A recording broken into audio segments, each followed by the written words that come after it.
सुन्दरि माधवी चन्द्रसहोदरि हेममयि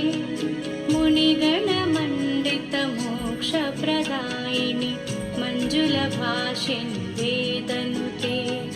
पङ्कजवासिनि देवसुपूजित सद्गुणवर्षिणि शान्तियुते जय जय हे मधुसूदनकामिनि आदिलक्ष्मि सदा पालय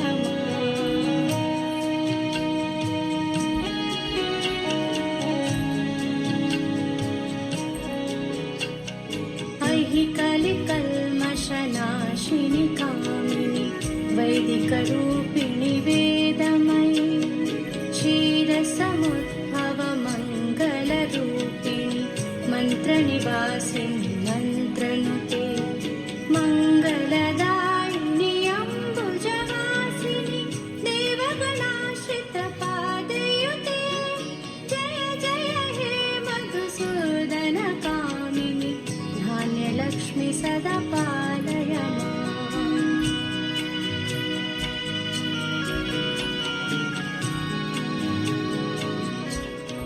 जय वरवर्णिनि वैष्णवि भार्गवि मन्त्रस्वरूपिणि मन्त्रमये सुरगणपूजित शीघ्रफलप्रद ज्ञानविकासिनि शास्त्रनुते भवभयहारिणि पापविमोचिनि साधुजनाश्रितपादयुते जय जय हे मधुसूदनकामिनि धैर्यलक्ष्मि सदा पालय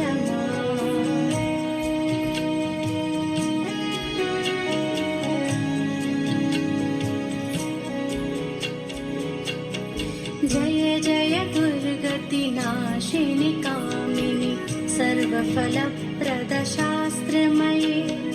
रथगजतुरगपदाति समावृत परिजनमण्डित लोकनुते हरिहर ब्रह्म सुपूजित सेवित तापनिवारिणि पादयुते जय जय हे मधुसूदनकामिनि गजलक्ष्मीरूपेण पालय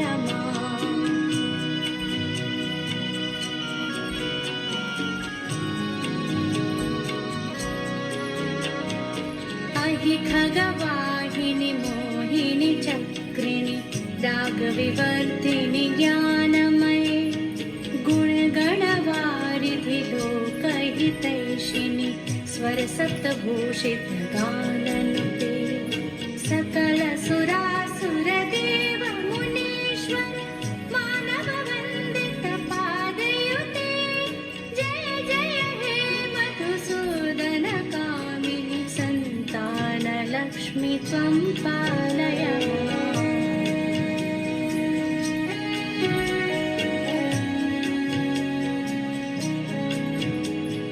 जय कमलासनि सद्गतिदायिनि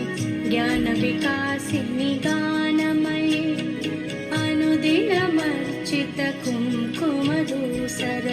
भूषितवासित वाद्यनुते कनकधरा स्तुति वैभववन्दित शङ्कर देशिकमान्यपदे जय जय हे मधुसूदनकामिनि विजयलक्ष्मि सदा पालय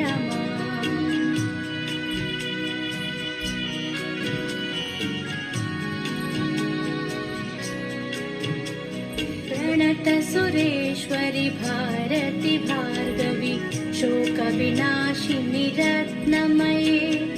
मणिमयभूषित कर्णविभूषण शान्तिसमावृत हास्यमुखे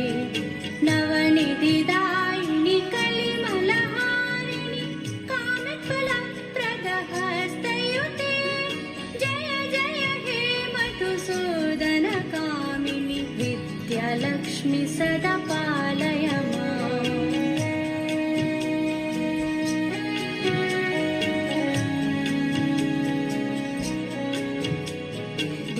धिमि धिम धिमि धिम धिमि धिम धिमि दुन्दुभिनाद सुपू